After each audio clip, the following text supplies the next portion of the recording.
Halo pemirsa setia Fibis News, kembali bersama saya Indra Yudhistira dan rekan saya Joko Prayitno di dalam Fibis Fokus.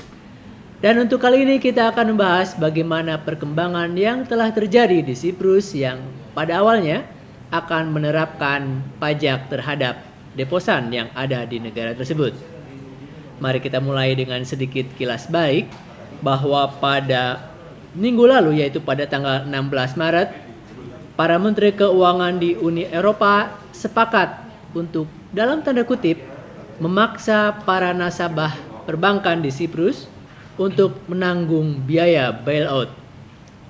Direncanakan bahwa pemerintah Siprus akan memungut dana atau dengan kata lain menyunat deposito yang ada, di mana para deposan yang memiliki deposito sekitar 100.000 euro ke atas awalnya akan dipotong sekitar 9,9%, sedangkan yang di bawah nilai itu akan dipotong sekitar 6,75%. Lalu merespon perkembangan tersebut, terdapat juga isu yang akan meningkatkan tarif secara lebih progresif, di mana untuk deposito yang di atas 100.000 euro akan dinaikkan menjadi 12,5% pemotongannya, dan untuk yang di bawah itu akan diturunkan menjadi 3%. Adapun setelah terjadinya suatu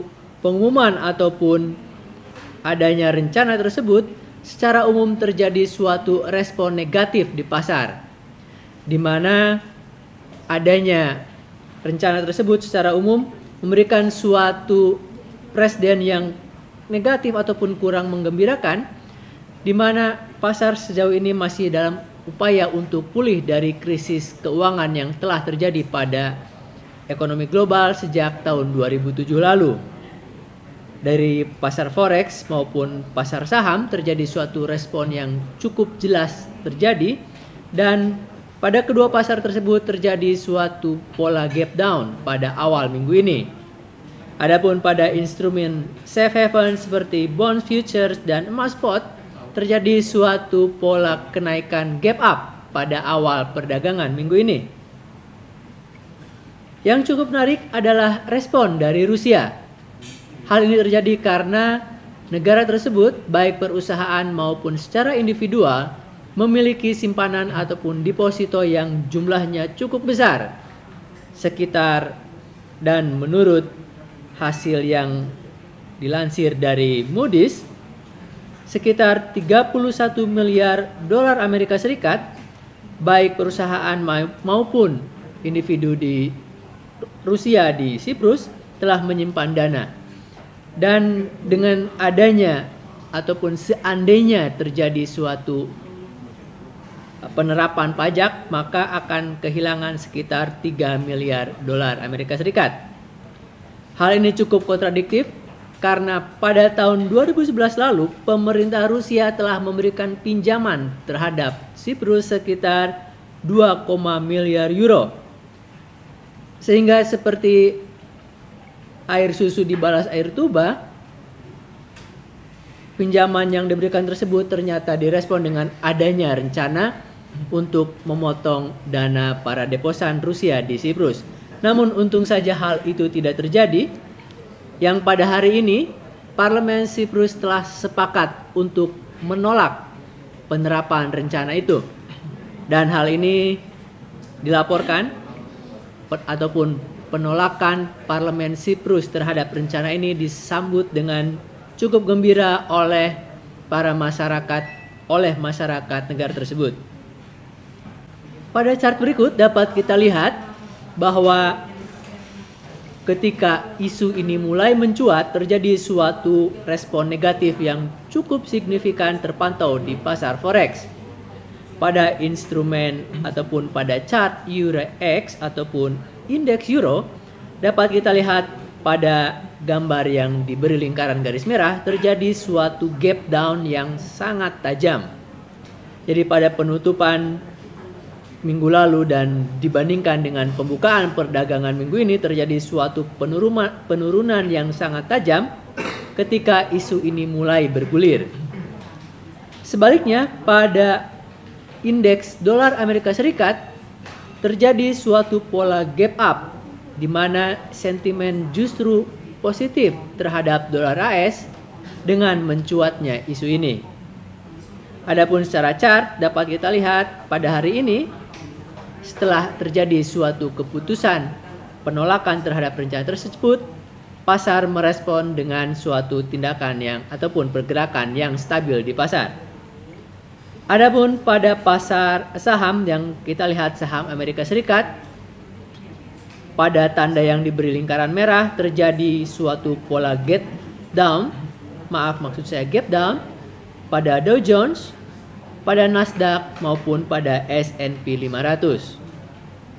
Sedangkan pada instrumen obligasi berjangka dalam hal ini 10 years T-notes dapat kita lihat terjadi suatu kenaikan minat terhadap aset yang memiliki resiko lebih kecil ataupun cenderung safe haven, dan terjadi gap up di awal perdagangan minggu ini. Dan seperti halnya pada forex, setelah terjadi keputusan untuk menolak penerapan kebijakan tersebut, pasar bereaksi dengan cukup tenang. Sedangkan pada emas dapat kita lihat juga terjadi suatu pola gap down pada awal minggu ini, dan pada hari ini pergerakan cenderung bergerak dengan tenang. Lalu dengan adanya keputusan tersebut, kira-kira dampak apa sih yang akan terjadi setelah Parlemen Siprus memutuskan untuk tidak menerapkan kebijakan ini? Kira-kira dampak apa yang akan terjadi pada pasar global? Mari kita simak penjelasan dari rekan saya, Joko Praitno. Silakan. Terima kasih Indra. Baik pemirsa, setelah dipastikan Parlemen Siprus menolak kebijakan pemotongan para deposan yang dilangsungkan pada pagi hari ini, sekarang kita lihat kira-kira dampak apa saja yang akan timbul pasca kebijakan tersebut dipastikan oleh Parlemen Siprus. Yang pasti dampak dari penolakan kebijakan pajak pemotongan deposito yang akan dilakukan sebelumnya, pasar juga memprediksi bahwa dampak yang akan timbul diperkirakan akan cukup signifikan terutama bagi perekonomian Siprus sendiri. Bahkan Siprus sendiri diperkirakan akan terus mengalami tekanan finansial dalam jangka panjang. Setelah setahun yang lalu juga Siprus diprediksi akan masih bergelut dengan krisis finansial yang diperkirakan akan masih lama untuk dapat ditanggulangi. Siprus sendiri sebelumnya juga meminta Uni Eropa terhadap adanya sebuah janji bailout yang dijanjikan oleh Uni Eropa sebesar 5,8 miliar euro. Rupanya dengan dibatalkannya atau ditolaknya kebijakan pemotongan para deposan yang dipastikan pada pagi hari ini, kebijakan bailout yang dijanjikan oleh Uni Eropa tersebut diperkirakan akan tidak dapat dipastikan dalam jangka pendek. Oleh karena itu, krisis finansial dan juga krisis perekonomian yang terjadi di Siprus diperkirakan akan masih lama terjadi, setidaknya sampai dengan akhir tahun ini. Dampak yang kedua juga cukup memberikan sebuah kekhawatiran tersendiri bagi perekonomian Siprus. Dengan belum adanya kepastian mengenai kebijakan bailout dari Uni Eropa dan juga IMF, maka anggaran negara di negara Siprus sendiri diperkirakan akan mengalami sebuah kondisi yang darurat. Dengan tidak adanya sebuah bailout ataupun bantuan secara finansial dari Uni Eropa dan juga IMF, maka perekonomian Siprus diharuskan dapat memperoleh sebuah stimulus yang dapat meningkatkan performa perekonomiannya dalam jangka pendek, menengah maupun jangka panjang. Oleh karena itu, perlambatan ekonomi di Siprus sendiri diperkirakan akan masih terjadi, meskipun dengan adanya bantuan dari bailout Uni Eropa maupun tidak adanya bailout dari Uni Eropa tersebut.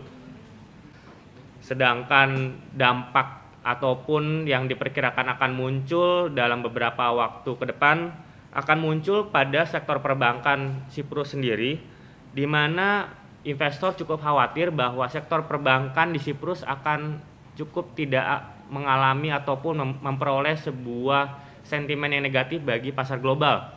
Bahkan investor sendiri cukup pesimis bahwa investor akan kembali beralih menginvestasikan dananya ke sektor finansial maupun sektor perbankan di Siprus. Besarnya intervensi dari pemerintah Siprus sendiri dikhawatirkan akan sedikit mengganggu kestabilan sektor perbankan dalam jangka pendek. Oleh karena itu, investor cukup mewanti-wanti bahwa pemerintah Siprus sendiri harus mengurangi intervensinya terhadap sektor finansial dan juga sektor perbankan, bukan saja pada saat ini tapi juga pada saat mendatang. Baik pemirsa Fibis News, sebelum kami mengakhiri segmen Fibis Fokus pada pekan ini, kami akan melakukan telewicara dengan Ibu Afiliani selaku pengamat ekonomi yang akan kita berikan pertanyaan terkait dengan isu mengenai kebijakan pemotongan deposito yang terjadi di Siprus. Baik Ibu Afiliani, untuk pertanyaan pertama saya akan bertanya mengenai dampak bagi perekonomian Indonesia terhadap rencana ataupun kebijakan pemotongan deposito yang terjadi pada negara Siprus dalam beberapa hari terakhir. Ya menurut saya sih semua pemilik uang ya memang ya wajar aja kalau dikenakan pajak ya kan, karena pajak kan merupakan salah satu kewajiban warga negara untuk menikmati public goods ya. Hanya memang pajak itu perlu diatur bukan yang deposito tapi yang lainnya agar orang tidak terkena pajak terus-menerus gitu loh. Artinya ada pajak ganda gitu, udah kena di satu tempat, kena di tempat lain. Tapi setahu saya sampai hari ini ya deposito memang terkena pajak begitu. Untuk pertanyaan kedua, apakah krisis hutang yang terjadi di Eropa pada saat ini dapat terselesaikan jika Siprus memperoleh bailout dari Uni Eropa dan juga IMF? Ya, menurut saya gini, di bank di Eropa itu kan memang lebih sulit ya, karena mereka itu sumber dananya bukan berasal dari masyarakat, tapi sumber dananya lebih banyak berasal dari para hedge fund ya kan. Nah, sekarang para hedge fund itu sulit untuk mendapatkan dana dari investor karena kepercayaan publik terhadap Eropa itu rendah kan, sehingga menyebabkan sulit bagi bank-bank di sana untuk survive gitu. Beda dengan bank-bank di Asia, di mana kebanyakan sumber dana mereka itu berasal dari masyarakat, sehingga tidak kolaps seperti Eropa gitu. Jadi sekarang kan mereka itu mencari sumber pajak sekarang saat ini, karena sumber pajak mereka terbatas dari pajak penghasilan, di mana penghasilan dari sebagian masyarakat, hampir 70% masyarakat itu sudah tidak membayar pajak lagi karena mereka sudah usia lanjut begitu. Nah, sehingga mereka mengenakan pajak di berbagai hal itu adalah policy yang saya rasa itu bagus ya. Jadi jangan orang kaya menikmati terlalu banyak tapi juga perlu membayar pajak gitu. Hanya memang perlu diantisipasi bahwa kalau kena pajak besar itu kecenderungannya mereka akan lari ke negara-negara lain yang mungkin pajaknya lebih rendah gitu. Makanya sekarang seperti Amerika itu memberlakukan warga negaranya yang berinvestasi di negara lain harus wajib melaporkan gitu. Kalau ketahuan negara lain nggak melaporkan warga negaranya itu, mereka akan memasalahkan juga negara itu gitu. Nah, itu salah satu cara. Terima kasih Ibu Afiliani atas pemaparan opininya. Baik pemirsa setia Fibis News, demikian Fibis Fokus pada pekan kali ini. Saya Joko Praitno Dan saya Indra Yudhistira. dan salam Fibis.